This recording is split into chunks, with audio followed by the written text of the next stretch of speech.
o'ta ehtiyot bo'lish kerak yetimi molidan. Nimaga? U shunchalik masnun. Payg'ambarimiz alayhisalom ikkita haqdan ogohlantiraman. Yetim va ayollarning haqqidan. O'ta ogoh bo'ling. Umuman yaqinlashmang. Oldingi suhbatlarda aytilgan, yetimi bor joyda ehson kirmaslik kerak akalar. O'ta katta qoida qilib olaylik. O'tib qopti, janozaga bordik. Janozada imom domla aytadi, orqasida yetimlar qopti desa, undan ko'ra yordam berib, pul berib chiqib ketaylik. Ehson desa, voy birodar, shunga ehson chaqirib, qorni to'qlan yedirmaylik, o'zi yetim bilan. O'zi pul kerak, ertaga o'qish kerak. Ertaga bularga uyiga jihoz kerak, to'yiga pul kerak. Nima qilamiz? O hammanikini yedik.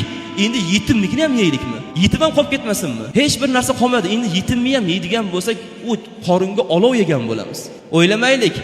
Boshqalar solib beryapti. Yo'q, kerak emas u narsalar. Yetimni Alloh ogohlantirdimi Qur'onda? Bo'ldi, to'xtashimiz kerak. Chunki qorningizga olov yegan bo'lasiz deyapti.